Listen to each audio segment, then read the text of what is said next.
আসসালামু আলাইকুম, this is Jerin from recipes by Jerin. খুব সিম্পল একটি রেসিপি নিয়ে চলে আসলাম আপনাদের মাঝে। আজকে আমি আপনাদের সাথে শেয়ার করব চাপিলা মাছের চচ্চড়ি।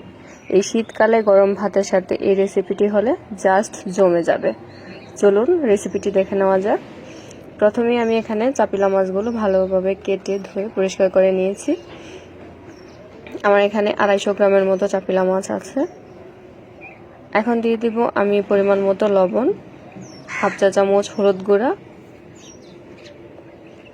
মরিচ গুঁড়া দিয়ে দিব হাফ চা চামচ, দিয়ে ভালোভাবে আমি সবগুলো মাছের সাথে মশলাটা মিশিয়ে নিব।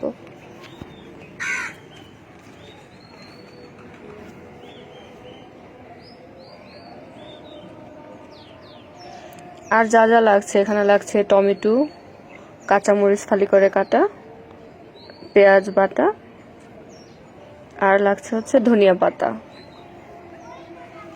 প্রথমে আমি প্যানে 3 টেবিল চামচ সয়াবিন তেল দিয়ে দিব, রান্নার রেগুলার তেল। তেলটা যখন গরম হয়ে আসবে ওই পর্যায়ে আমি দিয়ে দিব পেঁয়াজ বাটা। এখানে আমার পেঁয়াজ বাটা আছে 2 টেবিল চামচ।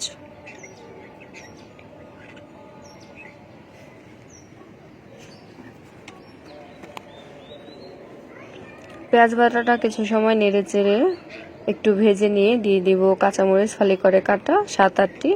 3টি টমেটো আমি পিস পিস করে কেটে নিয়েছি, দিয়ে দিলাম আমি টমেটোগুলো, দিয়ে মিশিয়ে নিচ্ছি। এখন দিয়ে দিব স্বাদ মতো লবণ, হলুদ গুঁড়া 1 চা চামচ, দিয়ে দিব মরিচ গুঁড়া 1 চা চামচ।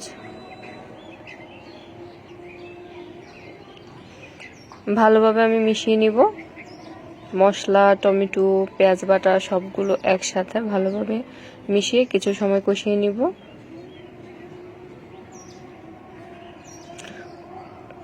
আমি আরও কিছু সময় কষানোর জন্য দিয়ে দিব আমি এখানে পানি দিয়ে নেড়েচেড়ে মিশিয়ে দিব। আমার টমেটোটাও গলে যাবে, সবগুলো মশলাও কষানো হয়ে যাবে।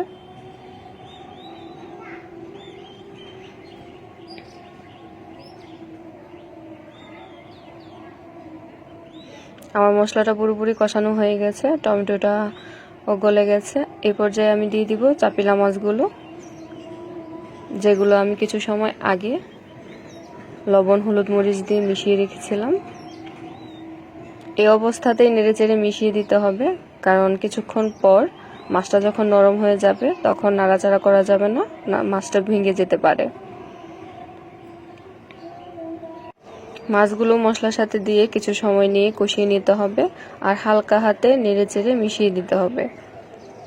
এই পর্যায়ে বেশি নাড়াচাড়া করা যাবে না, মাছ ভেঙে যাবে। এখন দিয়ে দিব আমি পর্যাপ্ত পরিমাণে পানি ঝোলের জন্য, এবং মাছটা ভালোভাবে সিদ্ধ হয়ে যাবে, আর ঝোলটাও একদম মাখো মাখো একটা ঝোল থাকবে। আমার মাছটা প্রায় হয়ে গেছে। এখন আমি দিয়ে দিব ধনিয়া পাতা কুচি, যেটা না দিলেই নয়। ধনিয়া পাতা কুচি দিয়ে 1 মিনিটের মতো রান্না করে নিলেই তৈরি হয়ে যাবে আমার চাপিলা মাছের চচ্চড়ি, যেটা খুবই সহজ একটা রেসিপি আর খেতে দারুণ লাগে।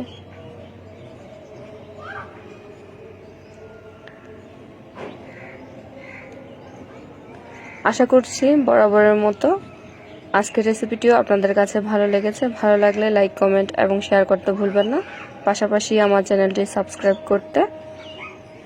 আজকে এখানেই বিদায় নিচ্ছি। সবাই ভালো থাকবেন। আল্লাহ হাফেজ।